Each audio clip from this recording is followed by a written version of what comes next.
Hey guys, it's day 70. Um yeah, today we got First Corinthians chapter 7. Yeah, let's let's get started. So chapter 7, it talks about like marriage, but not it doesn't talk about marriage as it does in like Ephesians, or yeah, just like in any um other book of the Bible. Because it's more in this case, in case of like the book of Corinthians, it is tied a lot to the context of what of that time. So yes, in today it took me a while to, I mean, yeah, I had to use like my phone and uh, to like get like figure out what St. Paul was trying to um, like the message that he was trying to give. And yes, I mean, so far, like in Corinthians, this is the chapter that has um, like the most difficult chapter for me to understand. But yes, we understood it, so it's all good. Okay, so it starts now. Now concerning the matters about which you wrote, it is good for a man not to have sexual relations with a woman.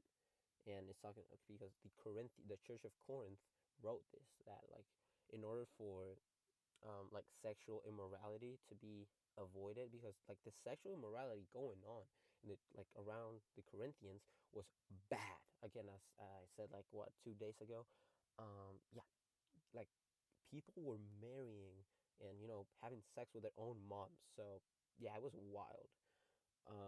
Yeah, absolutely, like an abomination. um and because of this, the Church of Corinth came up with like the an ultimatum, that okay, you know what, let's cut it out. In order to avoid this, then it it will be like, let's just cut it out like indefinitely. Like no sexual relations at all. um yeah, just like it. And they viewed this as like the only way to be good. Yeah, so basically, if you were married, you were gonna automatically struggle with sexual immorality, which again, this is like the ultimatum. But uh gladly, St. Paul can like wrote to these guys. Yeah, and though it costed me a lot, and the wording here is really important. um yeah, because what yeah, that's it. I mean, the wording here is really important. I'm just gonna keep reading. But because of the temptation to sexual immorality, each man should have his own wife, and each woman her own husband. None of gay stuff here. I mean, it's simple and clear, straightforward. Each man should have his own wife, woman, and each woman should have her own husband. I said one, not multiple. Not like, okay, we're not going nothing funny about here. Just simple, plain and clear. Nothing to argue about. Um yeah, the husband should give his wife her conjugal rights, and these conjugal rights are like, well, uh yeah, basically like be intimate with, and not like intimate not only like sexually, but like, I don't know, just look it up. I Since right now I'm using my phone to do this, and I curiously forgot to write what conjugal rights mean. I just looked it up, I forgot to write it. Then I don't know, just look it up.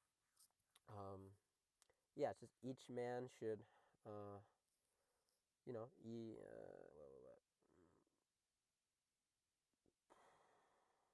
yeah, the husband should give his wife her should give to his wife her conjugal rights. Likewise, the wife to her husband. Oh wait, hold on, hold on. Her conjugal rights. Yeah, like respect each other. In a Christ-like way, of course. Um, yeah, all that stuff. Uh, and verse 4, for the wife does not have authority over her own body, but the husband does. Likewise, the husband does not have authority over his own body, but the wife does. Because, why? They are one flesh. Okay, yeah. Yeah, they are one flesh, therefore, not two separate, bodies. One flesh, therefore, the wife doesn't like belong to herself, and likewise the husband does not belong to himself. They belong to each other. Yes, since they are one body, one flesh. uh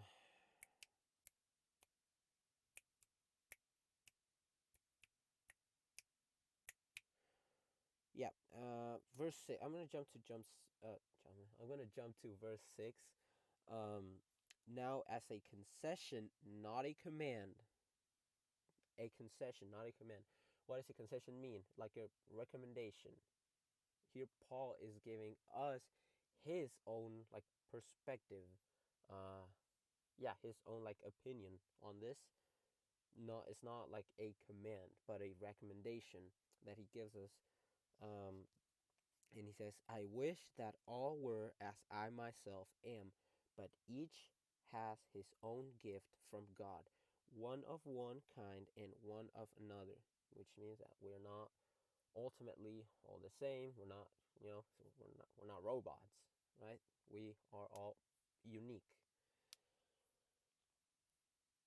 To the unmarried and the widows, I say that it is good for them to remain single as I am. But if they cannot exercise self control, they should marry, for it is better to marry than to burn with passion. To the married, I give this. Okay, no, no, no. We're going to stop there. And yeah, this is the verse that basically made me like, okay, what the heck? I was like, what? I mean, that if the context here and like the wording are not uh analyzed and are not like figured out, it could be like so easily like used against, and people can say, okay, here I disagree with Paul, and I'm not gonna like follow this, and which sounds wild, pretty wild, and wrong. But then like I did a little bit more like research. Yeah, research. I just asked Google. Um, but what he meant here was that, like, since at the time marriage was viewed as, like, oh my gosh, it was right here. Yeah, like marriage, it was viewed like from God, that people who were married were automatic, well, like, yeah, were rooted in God. They got married, because I don't know, yeah, like, so like okay, it was not like uh in today's worldview that marriage can happen without having God as your foundation, which again in the time of St. Paul, it was not viewed like that at all. If anything, it was considered like wrong. That marriage, it would automatically meant that you are like your foundation is in God, in this case Christ. Yeah, and therefore Paul assumed that if someone was married, there was going to be at least one person that was a believer, and that is why um, he said he he says this, that it was better to marry than like than to burn with passion, than to be consumed by your own flesh because you lack self control. We're gonna keep reading. To the married I give this charge, not I, but the Lord. This is like, a commandment. Um, the wife should not separate from her husband, but if she does, she should remain unmarried or else be reconciled to her husband. And the husband should not divorce his wife. This is like the commandment we see in Matthew. Yeah. Uh, yeah. To the rest I say, I, not the Lord. This is, like concession. Um, that if any brother has a wife who is an unbeliever and she consents to live with him, he should not divorce her. If any woman, if any woman has a husband who is an unbeliever and he consents to live with her, she should not divorce him. For the unbelieving husband is made holy because of his wife, and the unbelieving wife is made holy because of her husband. Otherwise, your children would be unclean, but as it is, they are holy. But yeah, yeah. So basically, it's again, since marriage was not viewed as it is viewed and accepted today. Um,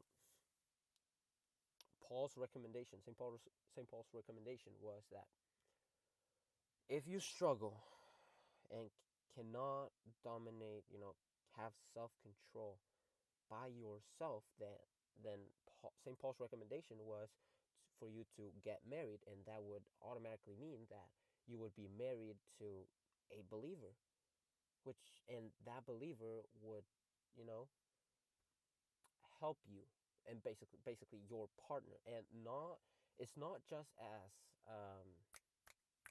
like, okay, since I cannot keep self control, I'm just gonna find whoever I want, and then I'll be holy. No, it's not at all like I thought it was. At first, I thought like it was like this, and I was like, okay, that's like pretty wild. Uh, but again, he doesn't mean this. He, of course, I mean, like the person they were with, like already. Um, yeah, basically to not just go and marry someone who is going to make you holy. No, I think he was talking about like for people who were already married, or no. Well, yeah, he was also talking to people who were already married. Um, but I'm just like making this clear. He was not what he did not mean at all was, again, that okay, then it is you are allowed, if you want to be holy, um, you are allowed to just go outside, find whoever you want, and just marry them like that. No, because marriage is a gift from God. Therefore, it is not that simple. It should not be that simple. Uh, and if it is, then it's not really from God. Um, yeah. Okay.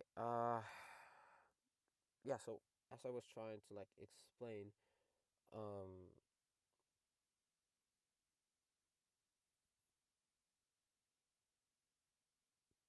that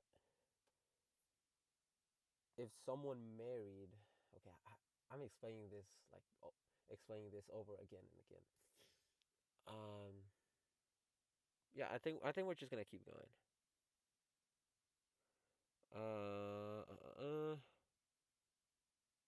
Yeah, I mean it pretty much is self-explanatory. Just again, that yeah, what I just said is basically like what I wanted to make clear. In order for these verses to not be taken out of context. Yeah. So verse 15. But if the unbelieving partner separates, let it be so. In such cases, the brother or sister is not enslaved. God has called you to peace. For how do you know, wife, whether you will save your husband? Or how do you know, husband, whether you will save your wife? Only let each person lead the life that the Lord has assigned to him and to which God has called him. This is my rule in all the churches. Was anyone at the time of his call already circumcised? Let him not seek to remove the marks of circumcision. Was anyone at the time of his call uncircumcised? Let him not seek circumcision. For neither. Okay, no, yeah. We're going to stop here at verse 18. And again, I, I struggle to understand verse 18 because it was like, okay, someone who is already circumcised, let him not seek to remove the marks of circumcision. And I was thinking of circumcision as like in on modern day terms, which it would be like baptism. And I would be like, okay, but how do you how do you remove circumcision, or in this case baptism? You really can't. I mean, if you're baptized, you're baptized. You cannot just like uh, blow like you know um hair dryer, like use a hair dryer and like uncircumcise yourself. No. Or unbaptize yourself. No. It's, I mean, no, that's like just no.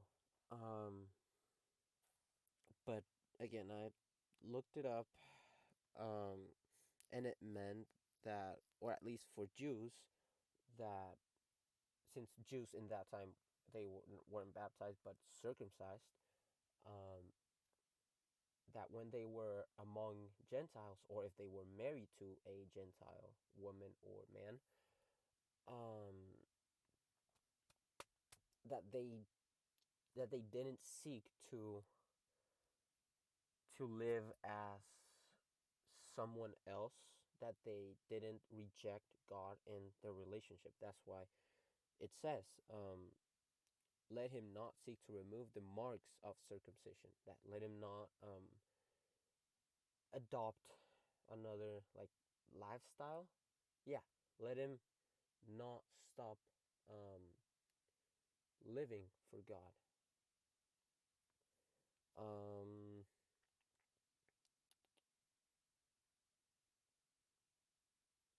yeah, and in the case of Gentiles, that when they were called, um, when they were called, that they didn't hurry the process of, being circumcised, or in this case, Gentiles, or like atheists or unbelievers, that do not hurry like the process of baptism in order to fit in, or yeah, to just don't rush the process. And verse 19, which again, I think this one is one of the most important in this chapter. It says, for neither circumcision counts for anything, nor uncircumcision, but keeping the commandments of God.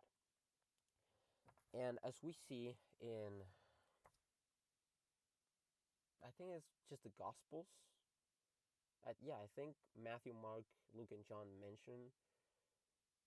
So far as I know, I haven't read all of them, like gone page through page.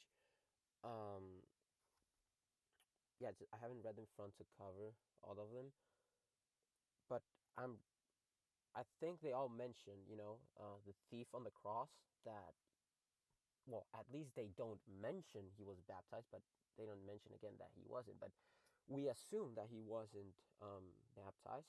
Therefore, this argument, if baptism saves, and I think yes, it's a contributor to salvation, but it is also possible like, there are exceptions. It is also possible to be saved without being baptized. this doesn't mean that you shouldn't, be baptized. Okay, yeah, just going back, um, yeah, just like in the early times, in the case like meaning circumcision, that whether you're uncircumcised or circumcised don't matter, um, for anything. Like, yeah, like they don't count for anything. But what matters is to keep God's commandments, to follow God. Again, keep His commandments, and by doing this, you show that you love Him. And yeah, just you gotta keep the commandments. That's what actually matters. Uh, yeah, and then it says, each one should remain in the condition in which he was called. Hold on, I don't think it means that, okay, if I was called, um, while I was, I don't know, falling under sexual immorality, doesn't mean that I should keep doing such, that I should keep doing, uh, sexual falling, you know, like, yeah, just doing bad stuff, sexual immorality. Um, no, it doesn't like say this, but it means to like to not rush. Like, yeah, just to not rush the process. Um, again, it it says the begin. No, it's not the beginning of the verse. It was right here. Oh my goodness.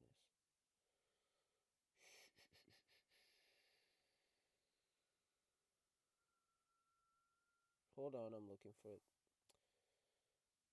Yeah, verse 17. Only let each person lead the life that the Lord has assigned to him, to which God has called him.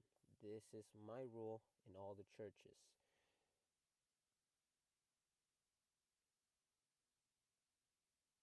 Yeah.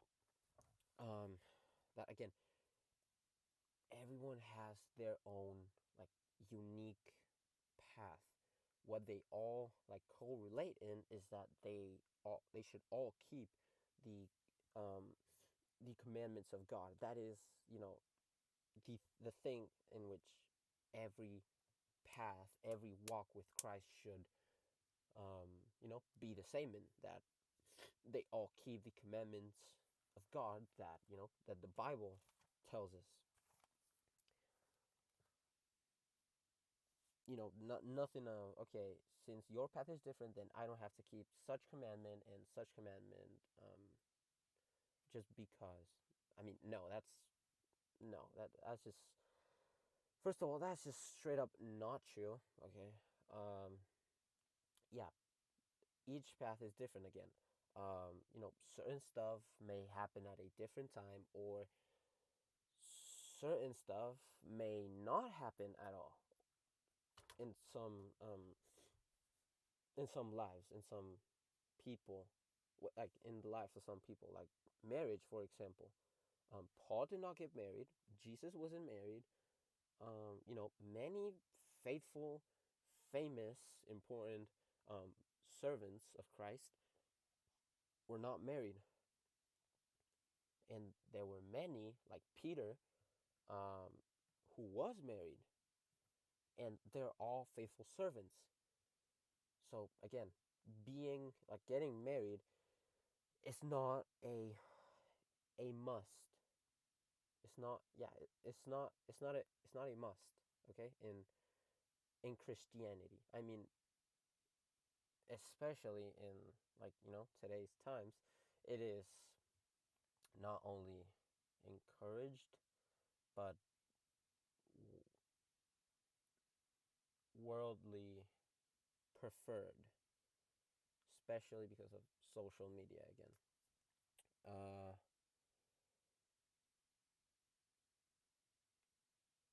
yeah, and okay, and I'm gonna go back to verse 19, that it says again that neither circumcision counts for anything nor uncircumcision, but keeping the commandments of God. And another like thing is that nothing we can ever do would can separate us from the love of God. Um, yeah, that God's love is unconditional, whether you are baptized or you're not.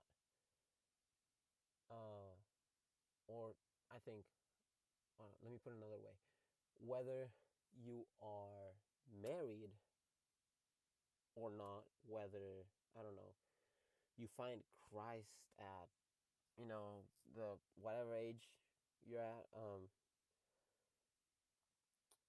whether you find Christ early, whether you find Christ later in your life, uh, whether you live a successful life, um, whether you live a miserable life, this does not separate you from the love of Christ.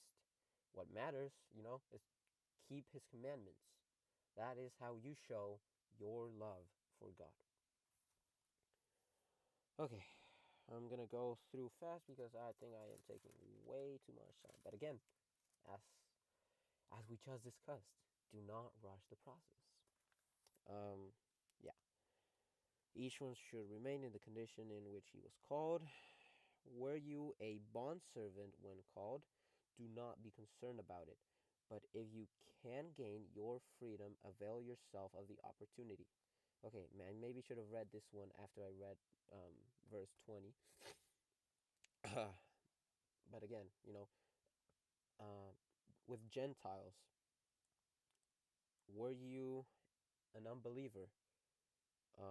Or were you like Paul? Were you a murderer? Okay, when you were called, do not be concerned about it. Well, yeah, but do not let it pull you away from.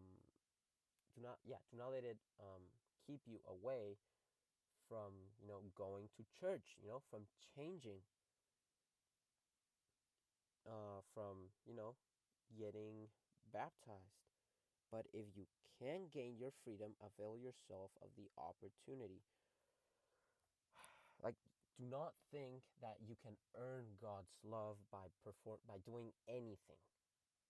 Just, yeah, just that. But again, if you can, get baptized, but if you can, participate in communion, but if you can go confess your sins to a priest, but if you can go to church, but if you can do anything that glorifies God, then avail yourself of the opportunity. Then go do it. For he who is called, for he who was called in the Lord as a bondservant is a freedman from the Lord. No, a freedman of the Lord. Um, Likewise, he who was free when called is a bondservant of Christ. So here is where we are all the same, that we all serve God, and we are free people, as well as we are bond servants. Yeah, I think um, you were bought with a price. Do not become bond servants of men.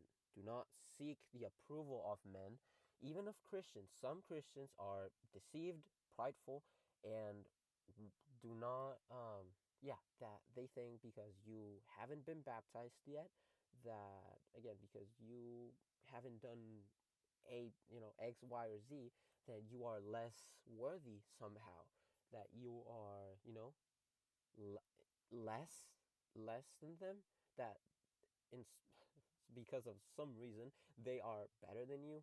Okay, they're not. This is just pride, and they should repent and pray for them. uh yeah, just do not, again, live for the approval of man. And then verse 24, boy, how important this is. So, brothers, in whatever condition each was called, there let him remain with God. Doesn't matter what you have done, okay? Doesn't matter what you've said. Doesn't matter um, how many people you've hurt, maybe even killed. Or again, Paul used to kill Christians. He used to he used to hate them. He used to persecute them. Again, just he was on the dark side. Okay, but again, he he was revealed the truth, and he went to the light side. Um, and he remained with God. He did not let his past keep him from following God, from becoming a servant of Christ. And as well should everyone else, that whoever is letting their past or maybe their current self keep them from, or maybe their future self, who knows, keep them, whoever is letting these things keep them from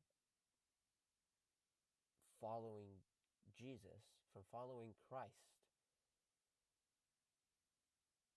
is again being, what is it that they were called?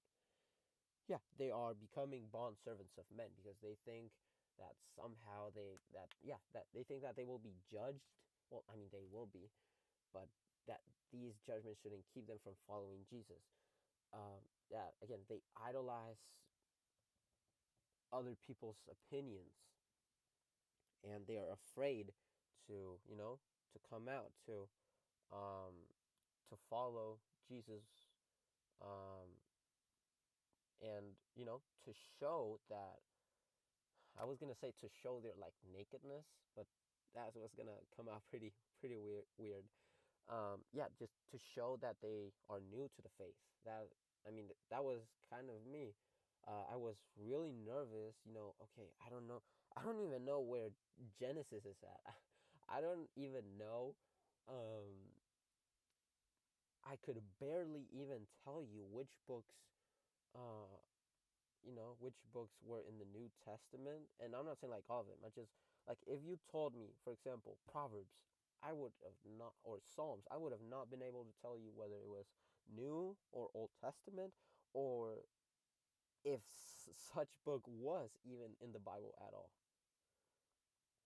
So yeah, again, just do not be ashamed of, you know, being like new in the faith, or do not be ashamed of not knowing something. Yes, it sucks a little bit, but again, that I mean, that's what learning is for. I mean, you shouldn't be like, or people shouldn't at all, neither should you discourage yourself or think you are less worthy of God's grace and love because you don't know something. But again, if you refuse to learn, then that is, a separate, that is a whole another thing. That is just, you being lazy. Again, God still loves you, but you are closing the door to God's blessings. But God still loves you. Uh, yeah, just verse 24. Whatever condition, in whatever condition, doesn't say whatever condition except this. No, just whatever, any condition, wherever you are at in life, do not just okay, just repent and return to the Lord. Just that. Follow God. Like, just that. You know, I mean, it's not as easy to do it, but just, turn from your past. Stop idolizing people's opinions or judgments about you, and turn your face to God. Okay, let's keep going. Uh, Now concerning the betrothed, yeah, the betrothed, which means like the virgins, I think, yeah. I have no command from the Lord, but I give my judgment as one who by the Lord's mercy is trustworthy. So yes, whatever Saint Paul says, I would. Well, now that I realize earlier, I'm not sure if I would have agreed at the beginning or at first with anything he said if I was hearing it for the first time. But now I know that, yeah, just, even I realize even more that, yeah, Paul is trustworthy. And, well, I mean, if the Lord trusts him, why wouldn't I? Uh, okay. Yeah, so St. Paul is trustworthy by the Lord. Boom. Everyone should trust him. I think that in view of the present distress, it is good for a person to remain as he is. So, with. Shoot. Okay, that's bad. It's happened twice already this week. Oh my goodness, I need to chill out. Okay. Yeah, we're just gonna keep it there. There. Okay. Continuing. Sorry. Yeah. For Paul, in Paul's opinion, it was better to remain single. Uh, as he was. I mean, look at how Paul. Who he is, how he lived. What he did, and he was single. So it is clear, or at least for him, that it was better to be, to remain single. Uh, so yeah, just that was just like in his view, which is totally fine. Jesus was single, so it is more than fine, but not required. Again, you can choose either to be married or single. This does not exclude you from God's plan of salvation. Uh, okay. Are you bound to a wife? Do not seek to be free. Are you free from a wife? Do not seek a wife. But if you do marry, you have not sinned. And if a betrothed woman marries, she has not sinned. Yet those who marry will have worldly troubles, such as, well, married and single people. They all have, in some way, the same, like, troubles. Yeah. Uh, yeah, and I would spare you that. This is what I mean, brothers. The appointed time has grown very short. From now on, let those who have wives live as though they had none, and those who mourn as though they were not mourning, and those who rejoice as though they were not rejoicing, and those who buy as though they had no goods, and those who deal with the world as though they had no dealings with it. For the present form of this world is passing away. I want you to be free from anxieties. The unmarried man is anxious about the things of the Lord, how to please the Lord. But the married man is anxious about worldly things, how to please his wife, and his interests are divided. And the unmarried or betrothed woman is anxious about the things of the Lord, how to be holy in body and spirit. But the married woman is anxious about worldly things, how to please her husband. I say this for your own benefit, not to lay in any restraint, not to lay any restraint upon you, but to promote good order and to secure your undivided devotion to the Lord. Okay, that is a lot to a lot of information, to, you know, retain if you don't have a Bible with you whenever you're watching this, which I totally recommend you to do. Just have a Bible, or at least your phone, um, the Bible app, ready in order to be able to, yeah, in order to easily keep track of what is going on. Yeah. Okay. So, yeah. So, whether you are married, whether you are unmarried, you always should keep your focus on the Lord. That is one thing that a lot of yeah, Christian influencers today promote, which is good, that um, you should love. Well, I mean, this is true, and a commandment from God. The first commandment: you shall love the Lord with you should love the Lord your God with all your heart, with all your mind, and with all your soul. Yeah, that you should always keep your focus on the Lord, your attention on the Lord, whether you are unmarried or married. And the same thing for, in the case of married people, the same thing with, husband and wife, that they should love the Lord more than themselves. And this is why Paul recommended, for people to stay single, um, in order to, I guess, not like deal with loving your partner more than God. Uh, yeah. So basically, being married to someone should not, um, okay, should not force you to weaken your relationship with God. It should strengthen it even more. You should pray even more, meditate even more, deny your flesh even more. Because again, in my case, it would be it's God's daughter we're talking about.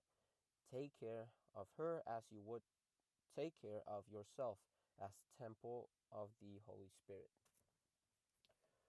Again, that's just in my case. In the other case, yes, it's God's son you would be talking about. So yes, you should lead.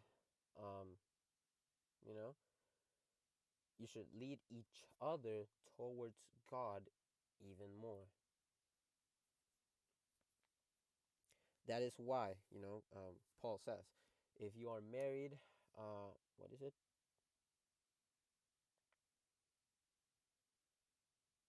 Oh my gosh, what is it? Yeah, let those who have wives live as though they had none. Uh, not live as if you were single in the modern context, which again it is crazy, uh, approved for some reason, that hooking up with girls, with like multiple girls in one night, which is totally wrong and rebuked by Jesus. Uh, but he is saying this as, that your relationship with God should not decrease, should not, again, weaken because you are married. But if this happens, this means that, your attention is divided, that yeah, that you're idolizing your relationship, your partner over God. And this cannot happen if you want, a stable marriage. Uh, yeah, to promote good order.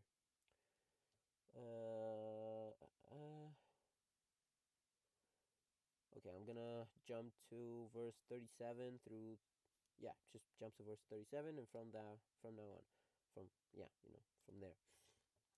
But whoever is firmly established in his heart, being under no necessity, but having his desire under control, and has determined this in his heart to keep her as his betrothed, he will do well.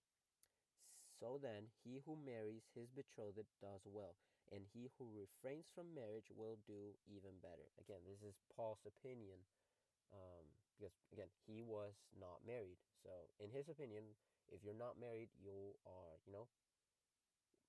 better off And this, again, he does not rebuke being married. He just thinks that you can be, more focused on the Lord, which should be everyone's focus.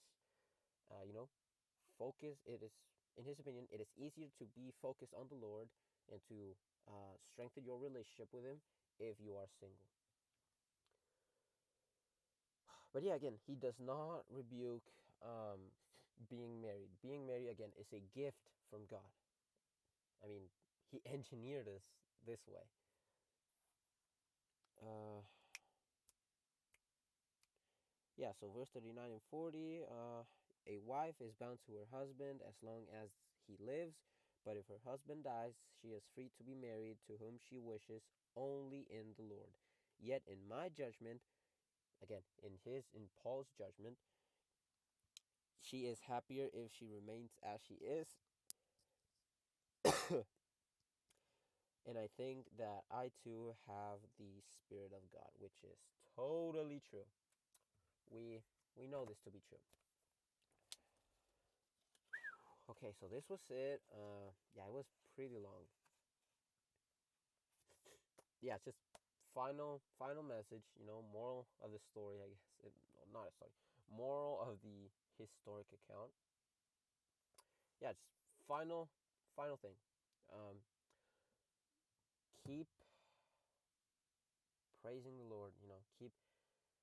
Do not let anything, no circumstance, no one or nothing weaken your relationship with God. That is the most important. That is the main thing, the most important thing. Even more important, yes, than getting married, or yeah, just than anything. To keep the commandments of God.